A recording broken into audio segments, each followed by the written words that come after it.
ఆయన ఆశ్రయిస్తే సహాయం కలుగుతుంది.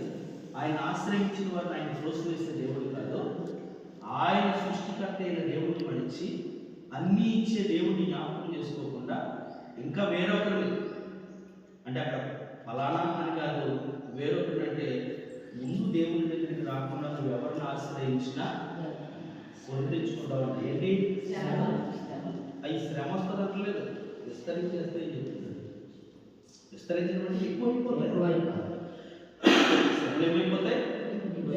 అందుకనే ఆయన ఆశ్రయించిన వారు, లేదా యాకోబు దేవుని ఆశ్రయించిన వారు ధన్యులు.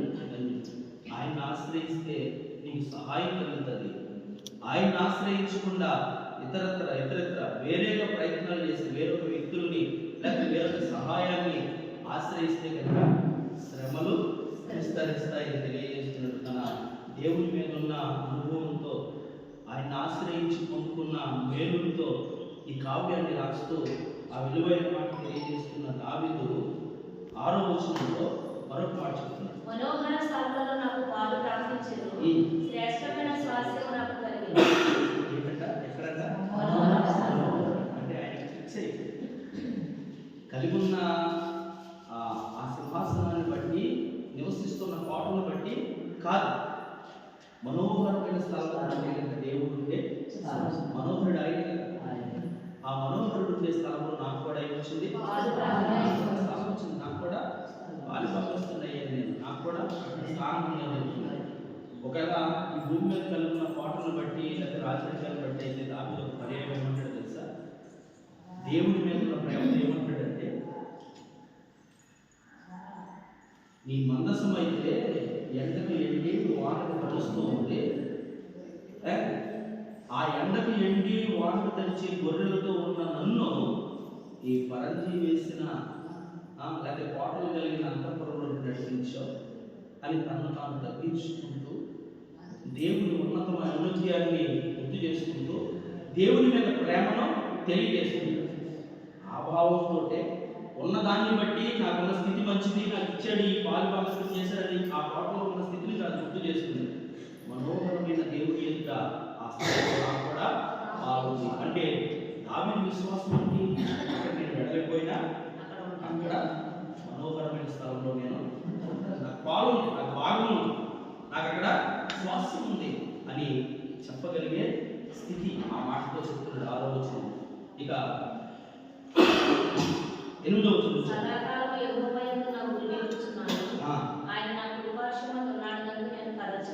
దేవునికి స్తోత్రం.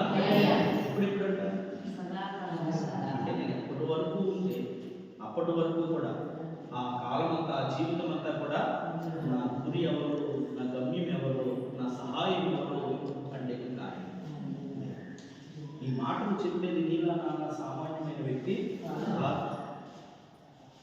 12 సంవత్సరాలు లక్షల ప్రజలైన ఇశ్రాయేలును పరిపాలిస్తూ 40 సంవత్సరాలు రాజ్యాంగాన్ని అనుభవిస్తున్న రాజు చెప్తున్నారు.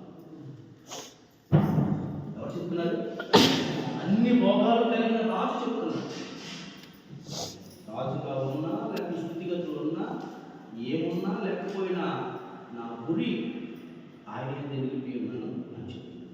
మరి మన గురి ఎలా ఉంది? మనం ఇదేం నమ్ముకుంటున్నాం? మనం ఎవరి మీద ఆధారపడుతున్నాం? యవన కాలంలో ఉన్న శక్తిని బట్టి చూసుకుని యవనస్తున్న శక్తిని బట్టి అనుకుంటే కనుక వృద్ధాప్యంలోకి వచ్చినప్పుడు ఆ శక్తి ఉంటుంది. కానీ అప్పుడు కూడా నువ్వు ఆశ్రయిస్తే కనుక వృద్ధాప్యంలో కూడా దేవుడు ఏమంటే తెలుసా? పక్షికాది యవనాన్ని అంటే ఇప్పుడైనా ఆయన నువ్వు గురి నిలిపితే ఆయన విడిచిపెట్టేవాడు, నేను చక్కని ఎత్తుకునేవాడుగా, ఆయన నీ చేతుల్లో చెప్పుకున్నవాడుగా. అందుకనే ఈ మాటలు ధ్యానం చేస్తూ దావీదు ఈ కావ్యాన్ని రాసిన ఆ కావ్యంలో కొన్ని మాటలు మనం గుర్తు చేసుకుంటున్నప్పుడు మనకు అక్కడ పాల్గొందా లేదా ప్రశ్న మనం వేసుకోవాలి. అంత ధైర్యంగా దావీదు ఎలా చెప్పగలుగుతున్నాడు అంటే కనుక దావీదు కలిగి ఉన్న భక్తి జీవితం, దావీదు కలిగి ఉన్న దేవుడితో సహవాసం. నూతన నిబంధనలోకి వచ్చేసరికి పౌలు గారు కూడా అదే మాట్లాడారు. నాకు కిరీటం ఏం చెప్పండి, విశ్వాసాన్ని కాపాడుకుంటూ పరుగు నేను ఇంకా స్పీడప్ చేస్తాను. ఆ పరుగు విశ్వాసంలో ఏమాత్రం రోజు రోజుకి నా విశ్వాసము అనే పరుగు ఆగిపోతలేదు. మనం ఏం చేస్తాం? ఫస్ట్లో ఇలా బాగా ఉండండి, బాగా ప్రార్థన చేసుకొని నా ప్రార్థన సమయం 8 గంటలు, నా వాక్య ధ్యానం ఎంత సమయము అని చెప్పుకుంటున్న మన జీవితంలో కొంత వచ్చే కొద్ది ఏమైపోతుంది అంటే కనుక తగ్గిపోతుంది. ఇంకా పౌలు గారు అన్నారు స్పీడ్ పెంచేసాను. అంటే వారి గురి పరలోకంలో ఉన్నది, పరలోకంలో ప్రభు దగ్గర ఉన్నది. అందుకే వారికి అర్థమైపోయింది ఆ మనోహరమైన స్థలాల్లో మాకు పాలు ఉంది, మాకు అక్కడ ప్లేస్ ఉంది. మరి నేను క్రైస్తవ లోకాన్ని ప్రశ్నిస్తే క్రైస్తవులుగా ఉన్నాను కదా, మరణాంతాన్ని చెప్పగలరా అంటే అంటే మరణాంతం ఏంటి? త్వరగా బైబిల్ విషయంలో మాట చెప్తారు. మరి మనం ఎలా వందనాలు చెప్పుకుంటామో మరణాత మరణాత అంటారు. మరణాత అంటే ప్రభు దానికి అర్థం ఏంటంటే వందన రోజులు చెప్పుకున్న పౌలు గారి పత్రికలో రాసి, అంటే మనం ప్రేమను వెల్లడి చేసుకుంటున్నట్టు వారు కూడా ఏ ప్రభు కోసమైతే కూర్చున్నారో ఆ ప్రభు వల్ల సిద్ధంగా మనం బైబిల్ విషయంలో చెప్పిన మాట ఏంటంటే కూడా మన నకాన్ని ఆ మాటకి అర్థం ఏంటంటే ప్రభువా నేను క్రైస్తవ లోకము క్రీస్తుని వెంబడించేవారుగా ఆయనను గురించిన వారిగా ఉన్నామా? చాలా మంది క్రైస్తవ లోకంలో లేకపోతే క్రైస్తవులు అనే వాళ్ళు సదాకాలం గురి నిలిపేవారుగా లేరు. కానీ మనం అనుకున్న పని అయ్యే వరకు కూడా కదా ఆయన మీదే, అంటే ఆయన తప్ప వేరే సహాయం చేయలేదు. దేవుడు దాటిదాకా దేవుడు దాటిదాకా అంటే దేవుని అంటే ఎప్పుడు నిలిచి ఉన్నవారుగా లేదు. అలా నిలిచి ఉన్న భక్తులను గుర్తు చేసుకున్నప్పుడు మన జీవితాల అవసరమైన ప్రశ్నలు మనలో కూర్చోండి. యోగు గుర్తు చేసుకుంటే యోగు చివరిలో కూడా మనం ఏమి అనుకుంటారా అంటే అప్పుడు కూడా ఆయన గురి ఎలా ఉంది? ఆయన ముందు మరణమే ఉంది. ఇక శిష్యులను గుర్తు చేసుకుంటే యేసు నామములో మేము ఎన్నిసార్లు చేసినా వెళ్ళలేదు కాబట్టి ఆ యేసు చేసిన శిక్ష మీకు వేస్తాము అని వ్యక్తిగా తీసుకొచ్చి సిలువ సిద్ధపరుస్తూ ఉంటే అయ్యా చెప్పబట్టాను అలా అనుకున్నారు కదా. ఈ ఒక్కసారి మళ్ళీ ప్రాంతం చివరి కోరిక దానికి మరొక అవకాశం ఉన్నాడేమో అని చెప్పన్నాడు. ఆ యేసు చేసినట్టు సిలువ వేస్తే అని ఏమన్నాడు అంటే మరణంలో కూడా వారి ఆనందాన్ని, మరణంలో కూడా వారి ఆశలు ఎలా ఉన్నాయంటే వారికి ఏంటి ఆ ధైర్యం అంటే కనుక మనోహరమైన స్థలంలో ధైర్యం. ఎప్పుడైనా చనిపోతాం ఇక్కడ. ఒకవేళ ప్రాణం వచ్చి పెడితే లేకపోతే రిక్వెస్ట్ చేసి ఏమైనా చెప్తే సంవత్సరం పడుతుంది, గ్యారంటీ జీవించే ఆ యేసు మనోహరమైన స్థలంలో ఉండడానికి సిద్ధపడిన వ్యక్తులుగా ఏమంటారంటే మరణం గురించి భయపడేవారు. అందుకని క్రైస్తవ లోకంలో అవసరాలతో దేవుడిని ఆరాధిస్తారు. భక్తులు అనుభవంతో రాసిన మాటలు చేసింది సదాకాలం చివరి వరకు ఈ ఊపిరి ఆడే వరకు కూడా ఆయన నిలిచినాము లేదా అదే మనకు సదాకాలము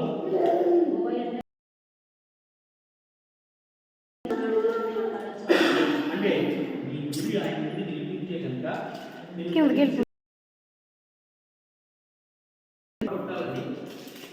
నీవు నిలిచిన గురిని బట్టి నువ్వు పొందవలసిన మనోహరమైన స్థలంలోకి వెళ్ళకుండా ఈడికి సిద్ధపడి లాక్కుపోదామని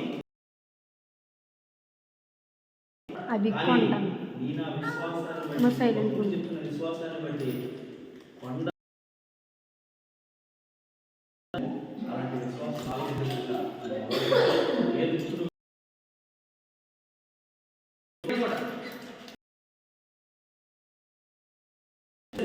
లేకపోతే ఈ రాజ్యం విశ్వాసంలో నేను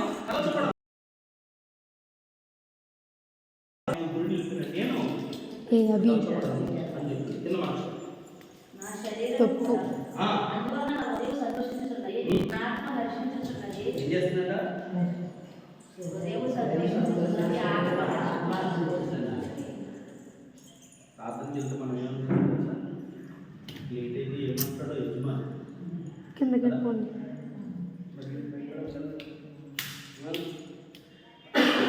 ఎంతసేపు ఏంటి అంటాడే. ఈ మాట గురించి మనం ఏం చేస్తాం? భయపడుతూ ఉన్నాం. అంటే ఇక్కడ సంతోషం ఏమైపోతుంది? అక్కడికి వెళ్ళేసరికి దేవునికి స్తోత్రం. ఏం చెప్తున్నాడంటే నా హృదయం ఉన్నది, నా శరీరం కూడా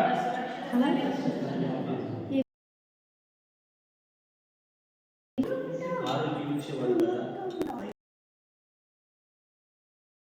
సమాధానం ఏదైనా ఉంది అంటే కనుక ఆయనే ఆశ్రయించకుండా ఆయన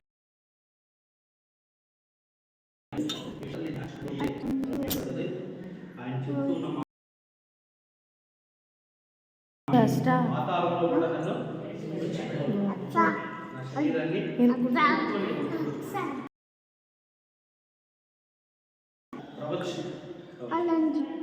ఈ రసిక కావ్యంలో దావీదు కలిగిన ఈ అనుభవాలను మనం గుర్తు చేసుకున్నప్పుడు మన అనుభవాలు ఎలా ఉన్నాయి?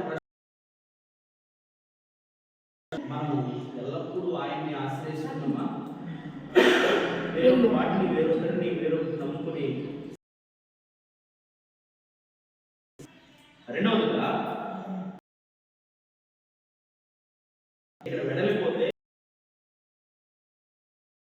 మనోహరమైన స్థలంలోనే ఉందా? డైరెక్ట్గా నేను పరలోకంలో వెళ్ళిపోతాను యాత్ర మనం తీసుకున్నాం.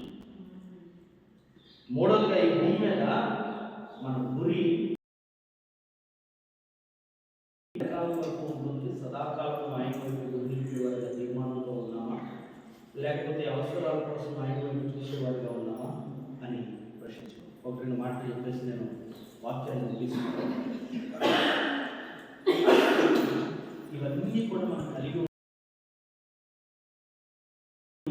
అంటే ఆయన నడిపించబడకపోతే సర్వశక్తికి వెళ్ళిపోగలరా? వెళ్ళండి అన్నప్పుడు మీరు వెళ్ళండి, అక్కడ నిలబడి మాట్లాడేవాడు అని ప్రభు చెప్తూ ఉన్నాడు కదా. అలాగే మోషేను కూడా పంపించాడు కదా. మోషేను కూడా అలాగే పంపించాడు కదా. దేవుడు తోడుగా ఉంటే ఏముంటుంది, ఏం జరుగుతుంది? చదువు నిర్గమకాండం 20వ అధ్యాయం 24. నిర్గమకాండం 20వ అధ్యాయం 24. మంటి బలిపీఠమును నాకు చేసి, దాని మీద నీ దహనబలులను, సమాధాన బలులను, నీ గొర్రెలను, నీ ఎద్దులను అర్పించవలెను. నేను నా నామమును జ్ఞాపకార్థముగా ఉంచు ప్రతి దేవునికి స్తోత్రం. హల్లెలూయా. ఆ బలిపీఠం గురించి, ఆ బలుల గురించి దేవుడు కనిపించమని ఈ మాట ఆ సినాయి పర్వతం మీద 10 ఆజ్ఞలు తీసుకున్న తర్వాత 20వ అధ్యాయంలో 10 ఆజ్ఞల గురించి ఉంటుంది. మాటలన్నీ ఈ మాటలన్నీ కూడా మోషే అనుభవపూర్వకంగా దేవునికి ఎలా ఉంటారో ఆయన ముగించబడుతుంది. ఆ పని అయిపోతుంది, ముగించబడుతుంది.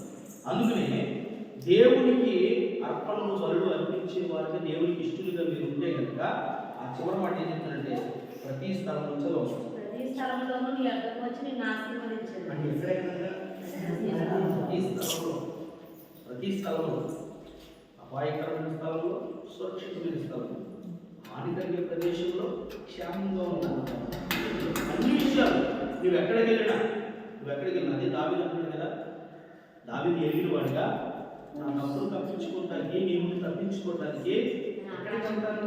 వేపు రెక్కలు కట్టిన ఆకాశాన్ని ఎగిరిపోయిన అక్కడ ఉన్నావయ్యా. ఉన్నాయా?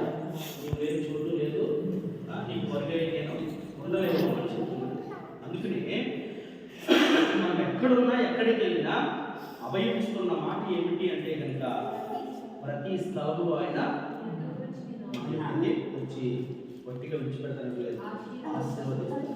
ఈ మాట దేవుడు చెప్పాడు కనుక ఆయన ఇష్టమైన వరులు అర్పిస్తూ ఆయన ఇష్టమైన రీతులుగా ఆ బలిపీఠం దగ్గర అనగా మనమే ఒక మందిరంగా మనమే ఒక బలిపీఠంగా ఉండి ఆయనకి ఇష్టమైన ఆ కల్పించబడితే కనుక అదే మాట ఆయన మనతో వస్తే కొన్ని మాటలు చదువు. పరిశుద్ధ గ్రంథంలో ఆదికాండ గ్రంథము 24వ అధ్యాయం 40వ వచనం. మొట్టమొదటిగా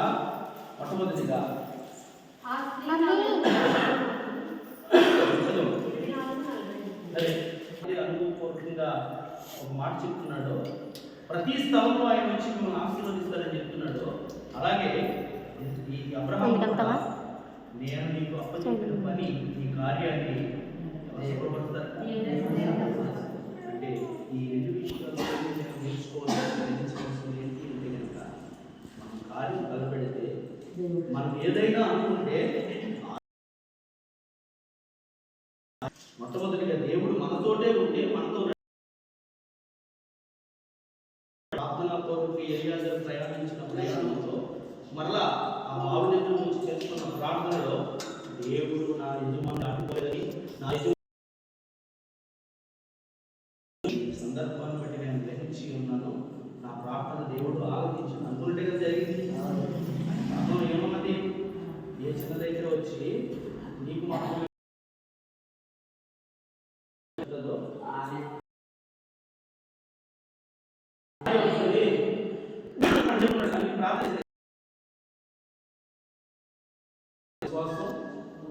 నా యజమానుడికి దేవుడు ఎక్కడమో అందుకే ఆయన నాకు చెప్పినట్లే నా దేవుడు లేదా నా యజమానుడు దేవుడు ఈ కార్యాన్ని ఈ విషయంలో నీవు నేను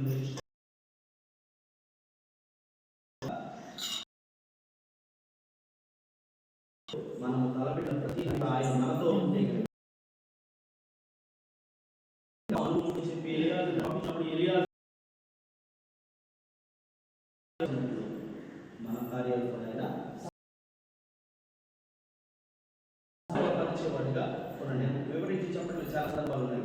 మరొక మాట నిర్గమకాండం 23వ అధ్యాయం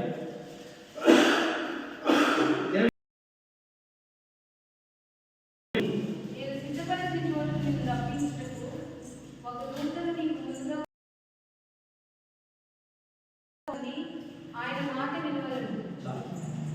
ఎవరిని పంపుతారో మనతోటి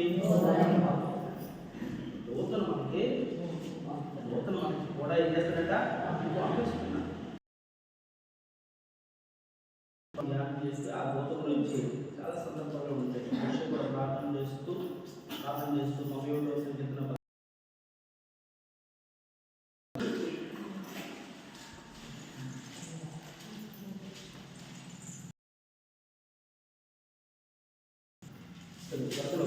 ఈ మార్గంలో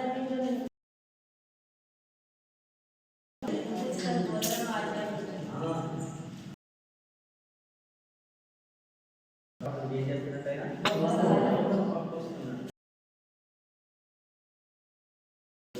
ఆయన కాపుదల ఎలా ఉంటుందో ముందుకు వెళ్తుంది. నిర్గమ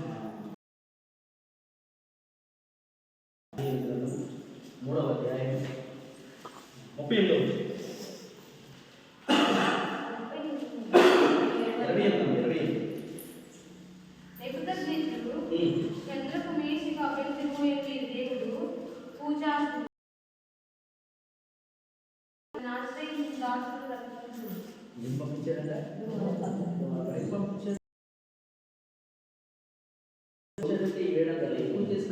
పంపించాడు.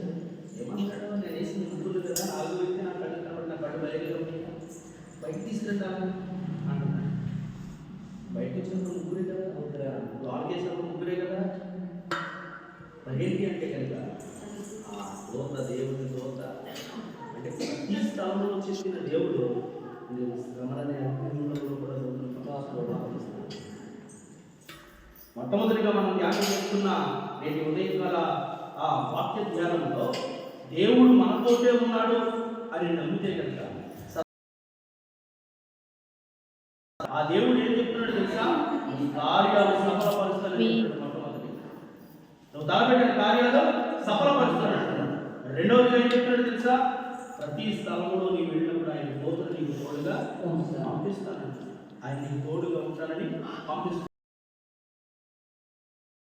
వేసిన వారిని బయటకు తీసి చూసిన తర్వాత ఏంటి అగ్నివాసన కూడా వస్తలేదు. వేడికి తల మారిపోయి వాసన అంతా చెక్ చేశారు. ఇంకా చెప్పాలంటే అగ్ని 700 వేసిన తర్వాత అగ్నిలో విసిరడానికి పట్టుకుని విసిరిలో చనిపోయారు. వేడికి చనిపోయారు. కానీ అంతటి 700 అగ్నిలో కూడా బోధ కాపుదల, దేవుని కాపుదల ఎలా ఉందంటే అంటే కూడా దేవుడు అనేక దినాలతో ఆకలితో ఉన్నాయంట ఆ బోన్లో ఉన్న సింహాలు, ఆ గుహలో ఉన్న సింహాలని. అలాంటి గుహలోనికి మాట్లాడుతున్నాడు. దానియేలు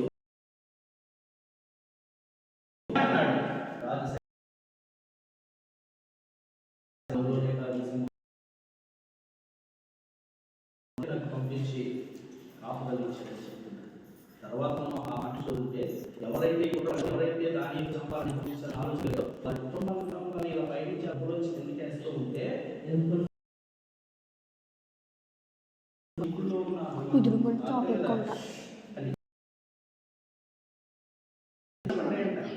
కూడా పగలవుతున్నాయి. अभी जॉब कॉन्टेक्ट लिखो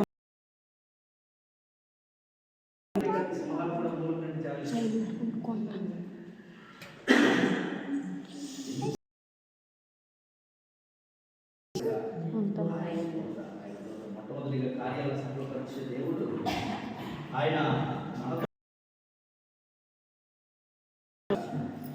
ఇక్కడ పరిస్థితి అయినా చాలా మరొకపడతారు. బలాకి 3వ అధ్యాయం 10వ వచనం.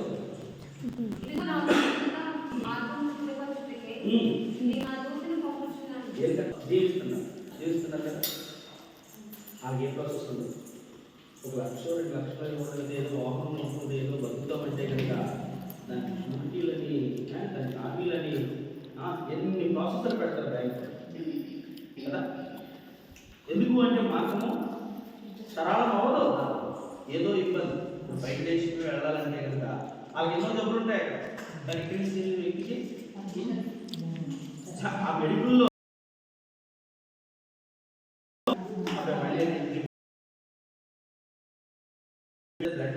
ఏదో ఒకటి రాస్తా ఉంటారు.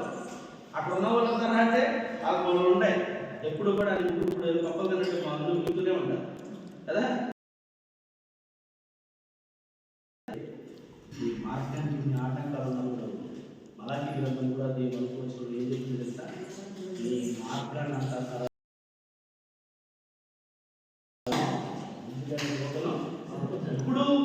ఇప్పుడు అంటే కనుక వేరొకరిని ఆశ్రయించినప్పుడు కాదు, అప్పుడు శ్రమను తెచ్చుకుంటాం.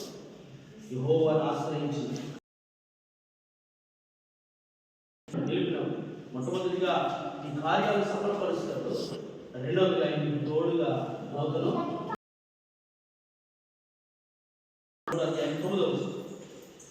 యెషయా గ్రంథము 63వ అధ్యాయం 9వ వచనం.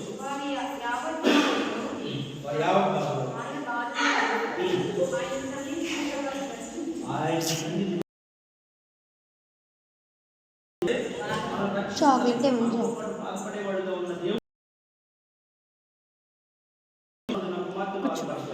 బాధపడతాడని ఆ యావత్ బాధలో కూడా మన దగ్గరికి పంపిస్తారు. చదువు మరొక మాట, న్యాయం 2వ అధ్యాయం 1వ వచనం. చదువు. యెహోవాతో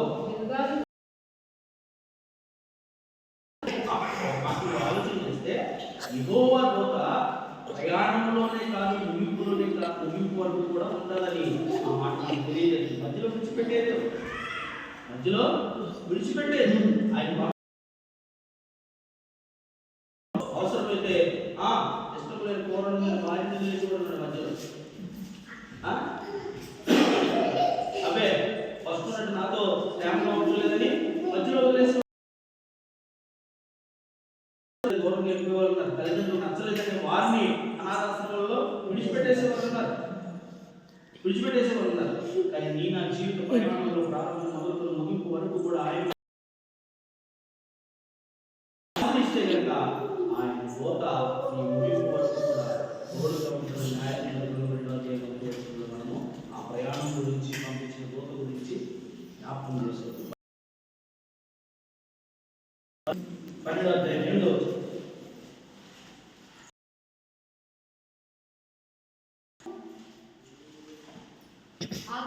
ఆ కాలమున యెహోవా యెరూషలేము నివాసులకు సంరక్షకుడుగా ఉండును. ఆ కాలమున వారిలో శక్తిహీనుడు అంటే మనము మార్గాల గురించి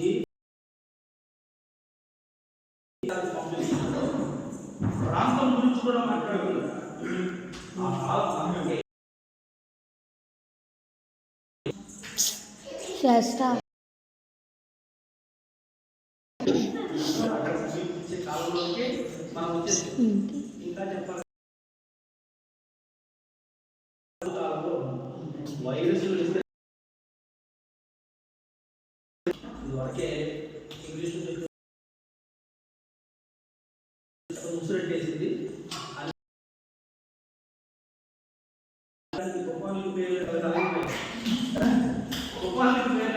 ఎంజాయ్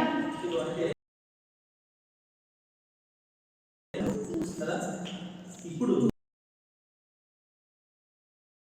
ఏ వ్యాధి పెట్టాలో చాలా మందికి ఎబోలా కాబట్టి కోవిడ్ అనేది ప్రసిద్ధి కాల్చింది. తర్వాత వైరస్ మనం వచ్చి గుర్తు చేసుకుంటున్నాం. ఆ కాలం గురించి గుర్తు చేసిన దేవుడు బలహీనులైన వారు దావీదు వంటి వారైతే దావీదు బలహీనుడే అంటే ఎటువంటి బలహీనుడు లేదు. ఎస్సీలు అడుగుతూ ఉంటే దేవుడు ఎవరు కోరుకుని ఎస్సీ అనుకుంటున్నాడు. ఎస్సీ అనుకుంటున్నాడు. 7 ముందు పెట్టి ఎలా కదా బాగా చదువుకున్నవాడు, ఎలా కదా బాగా చదువుకున్నవాడు అని ముందు నిలబెట్టాడు. ఇశ్రాయేలు ప్రజలను పరిపాలించిన రాజు కుటుంబంలోంచి చూసరికి సమయం ద్వారా వాళ్ళని చూసి ఇతనే అనుకున్నాడు. ప్రవన్నాడు అంటే ఇప్పుడు ఎవరో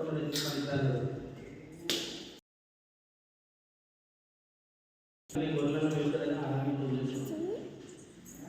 తీసుకురండి అంటే ఆవి నీకు నాకు అంటే ఈ మాట దేవుడు పని చేయడానికి నా శక్తి సామర్థ్యాలు చాలా దాన్ని తలపెట్టడానికి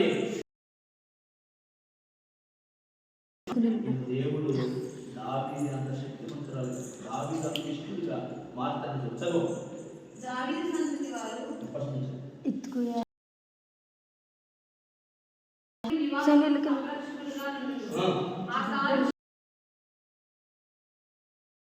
శక్తిహీనుడు దావీదు వంటి కాదు. దావీదు సంతతి వారు దేవుని వంటి వారి వాళ్ళు. దావీదు అంటే దేవుడు ఏమంటాడు తెలుసా? బలవంతులుగా మార్చిన తర్వాత ఆ గురుడు చక్కని మాట్లాడబడ్డ దేవుడు నడునంట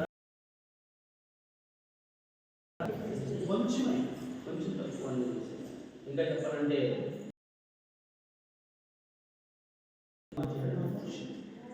మరోకి అలాగే ఏ ఎదురువాడు మనం చాలాసార్లు అనుకుంటాం కదా అవి దేవుళ్ళో దేవుడు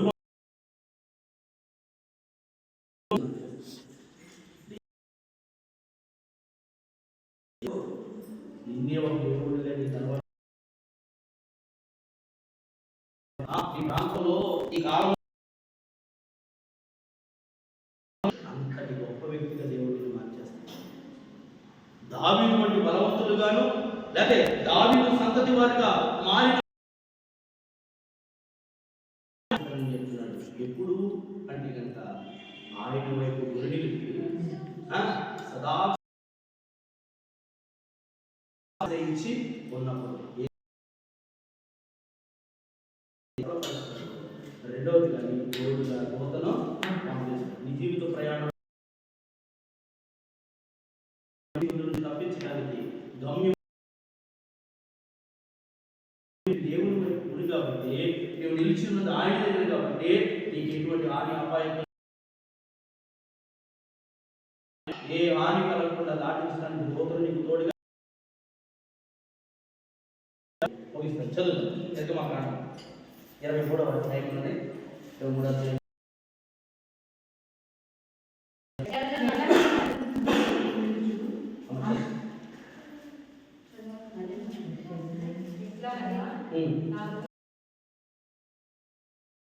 స్త్రీలు, పెరిజీలు, కనానీయులు, స్త్రీలు, యెబూసీయులను వారు తన చోటుకు నిన్ను రప్పించారు.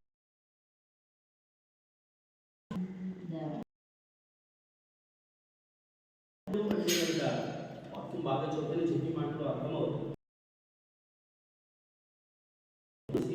అక్కడ ఒక 6 జాతులు వారు ఉన్నారు.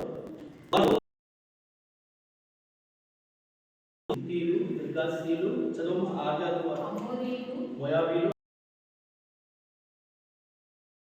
కనానీయులు, హిత్తీయులు, యెబూసీయులను ఏం చేస్తారంట?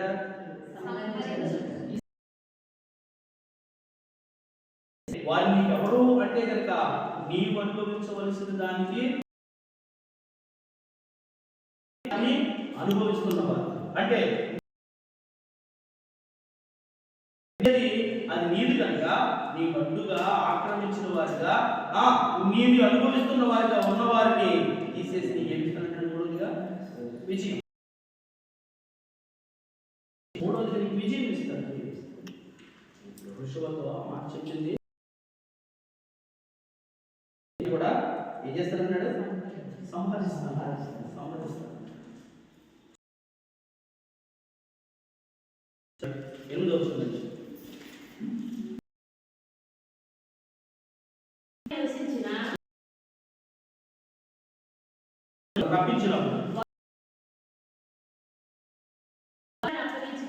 ఏం చేస్తారంట?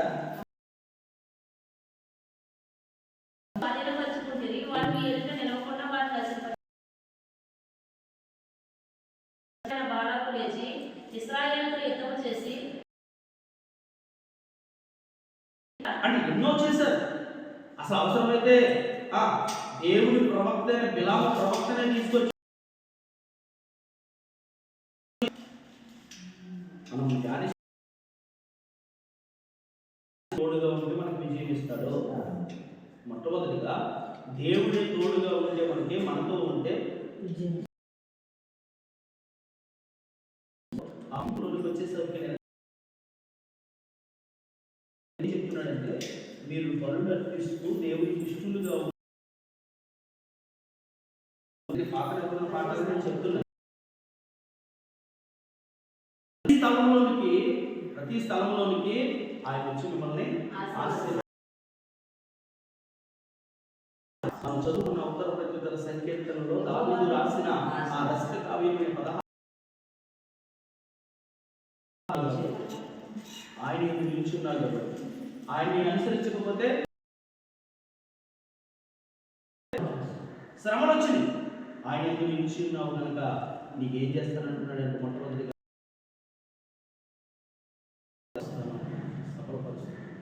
రెండవదిగా కావలసిన స్వాస్థ్యాలకేంటి నువ్వు పొందవలసిన వేడి